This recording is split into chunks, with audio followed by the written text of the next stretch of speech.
Hi, and welcome to lesson 610. 610 is on quick common denominator, something that we have talked about a little bit.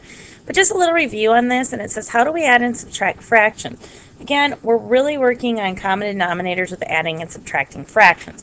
But I want to do a little review of quick common denominators. It says 6 is a common multiple of 2 and 3, meaning when I list out all the multiples, all the numbers that 2 and 3 can go into, 6 is the lowest and the common. It says change fraction number 1 to an equivalent fraction with a denominator of 6. Multiply top and bottom. So it just says, so I multiplied 1/2 or 1 by 3 and 2 by 3, and I get 3/6. And it says change fraction 2 to an equivalent fraction with the same denominator of 6. Multiply top and bottom by 2. And we know how to do that because that's just making them common denominators. So let's get started. Mental math word problems, inequalities and fractions. So I want you to take a look at this one. Again, it's an IXL practice, but I think it's good practice for us to work on some of these things. So we're going to work on this today with inequalities. Just waiting for it to slowly load here.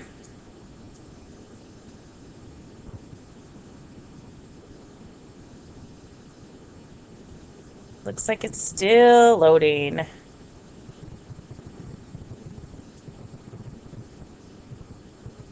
Hopefully it's coming now.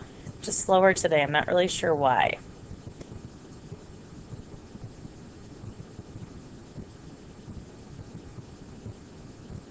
Okay, here we go. Which sign makes the sentence, or this, I'm sorry, makes the statement true? So we have 6/18 and 6/18. So 16/18. Okay, so what one makes the sentence, or that makes the statement true? Makes the sentence true. Is that greater than, less than, or equal to? So 16/18, is it greater than 6/18 plus 6/18, less than, or equal to?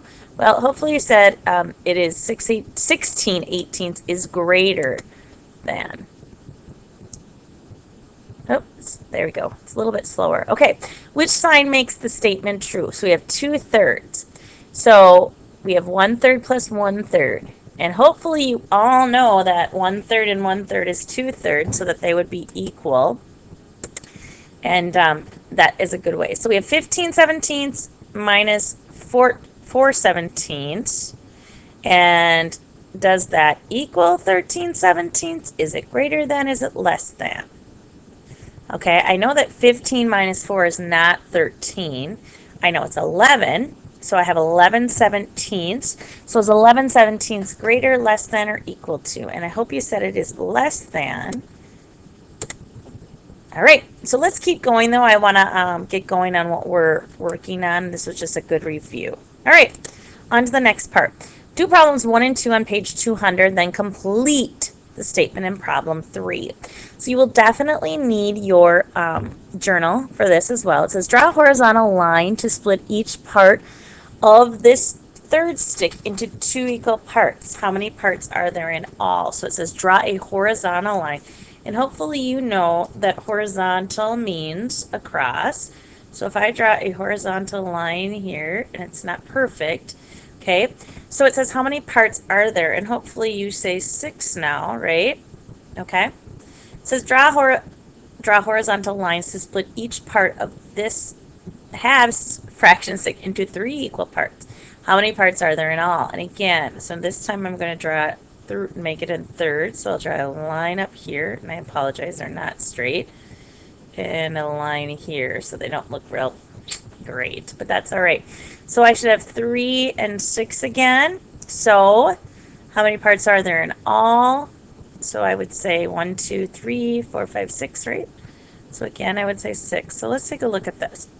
So blank times 1 equals 2, 6. So what times 1 equals 2? Well, hopefully you said 2. And blank times, and we know that if we do 2 on the top, we also have to do 2 on the bottom. And again here, what times 1 equals 3? Well, hopefully you said 3. 3 times 1. And then I also multiply by 3 down here. Okay, So I had 2 6 and I had 3 6, okay? If you drew lines to split each part of this fourth fraction stick into 6 equal parts, how many parts would there be in all? So here's what I'd like you to finish. I would like you to finish 2a and b, okay? And then answer the question for number 3, okay? So you have 2a and b, and then c, which should be pretty easy. It's kind of set up for you. And then just answer question number 3, and hopefully that makes sense to you. Okay, what is a quick common denominator? And the quick common denominator is this, guys and girls. A quick common denominator is when I multiply, so I multiply my denominators. Oops, sorry, because it's laying on top of there.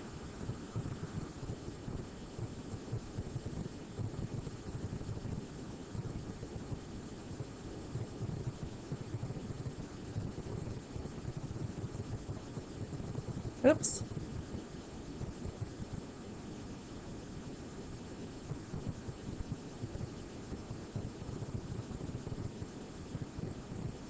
Okay, it's when you multiply your denominators together. Let's take a look at this little clip here with quick common denominators. If it's going to work for me here. Go back to that. Oops. Oh, we got to get out of here. We got to cancel that. All right, here we go.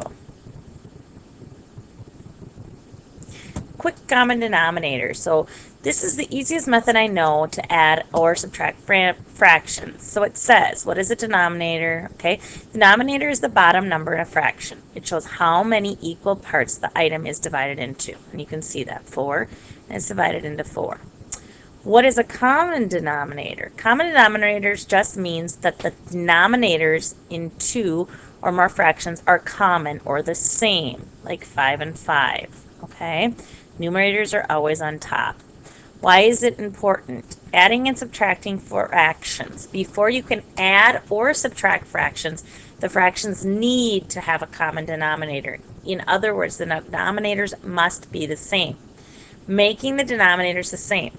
If the denominators are not the same, you can either use the least common denominator method to make them the same, or you can multiply top and bottom of the fraction by the denominator of each of the other, okay?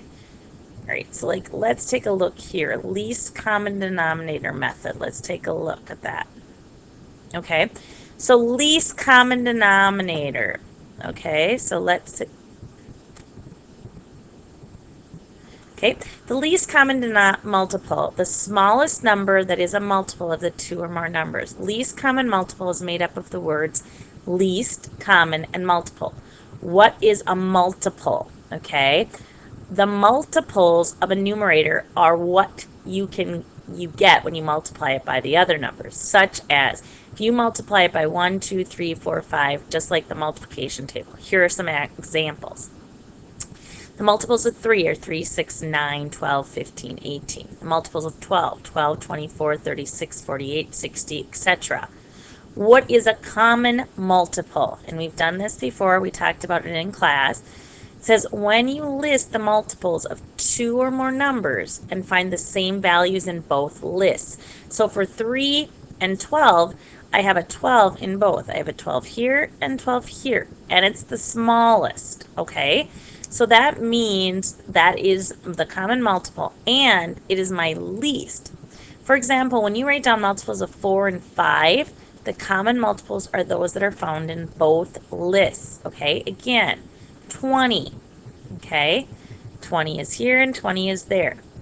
So common multiples are 20, 40, 60, okay? Because I see 40 there too. What is the least? And what is meant by that is it is simply the smallest of the common multiples. So again, it makes it much easier if you use the smallest, okay? In our previous example, the smallest of the common multiples is 20. So the least common multiple of 4 and 5 is 20.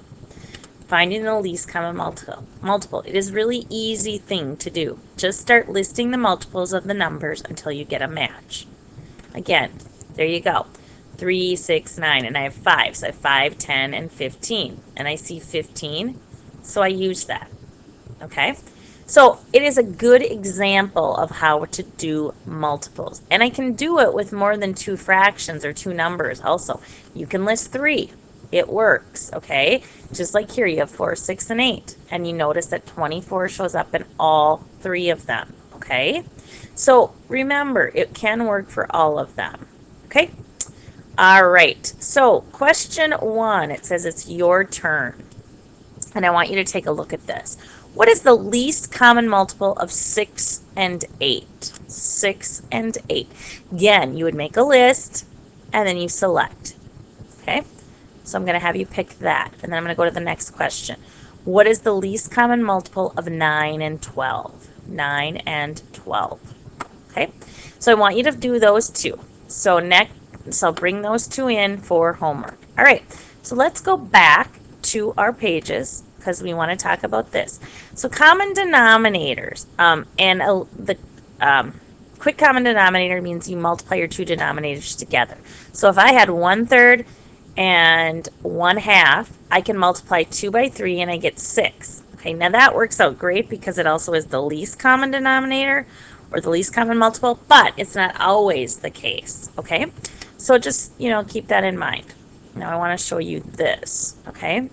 Name a common denominator for each pair of fractions. So if I have 4 and 16, again, I could write them out, or quick common denominator says I can multiply 4 by 16. Okay, so you're going to decide what is easiest using the quick common denominator, or if I can look at them and know what my denominator is, or can I lay them out and find the common multiples in numbers and then pick the least one. Hopefully for number 4 you said it's 16. I really hope that's what you found. Okay, now I would like you to find the common denominators for 5, 6, and 7. 5, 6, and 7. Okay, and actually 7 is just giving the values of the variables to make it true. So 5, 6, and 7. All right, so finally let's move on to our last bit of information. Using a common denominator. Common denominators are useful not only for adding and subtracting fractions, but also for comparing fractions. A quick way to find a common denominator for a pair of fractions is to find the product of the denominators. And again, that's just what I said. If I look at my denominators, and my denominators are on the bottom always. So in this problem right here, I have 3 and I have 8. So all they did was multiply 3 times 8, and you get 24. Okay, now, again, is it the smallest? I don't know because I have to list out my multiples. Okay, so rewrite each pair of fractions below as equivalent fractions with a common denominator. Then write less than or greater than to compare them. So we have 4 sevenths and 3 fifths. So here's what I'd like you to do. First of all, I need my common denominator. And I can do 7 times 5, which would be 35. Okay. Is there a smaller one? You could find that out by listing. Okay, and then I have 9/4 and 7/3, which is greater, which is less. Common denominator. Also, we could go and do these into mixed numbers because they are improper fractions. Okay, so do those as well, and we'll come back to the rest of the lesson later. So let's go back and review. How do we add and subtract fractions? Yes, we know how to do that. Okay. We reviewed here. You were supposed to, we just kind of did some inequalities and comparing. Then on to journal page 200, you were supposed to do 2A, B, and BC, so 2A, BC. And then number 3, answering the question. Okay, if you have your journal, that even helps more. Okay, I talked about what is a quick common denominator and multiply my denominators together, and that gives you a quick common denominator. All right, and that was kind of what we did with those. And then I think I had you do numbers 5, 6, and 7 here. So 5/8 and 9/10 equals, okay, 4/5 and 5/6, and then you were to find the number, the variable that went in there. Okay. And then you were supposed to do numbers 1, A, and B. Which one is greater than or less than? Okay. Hopefully this all makes sense. Again, remember, the only way you can add and subtract fractions is by using a common denominator. Thanks for listening. Have a great evening. Make sure you do the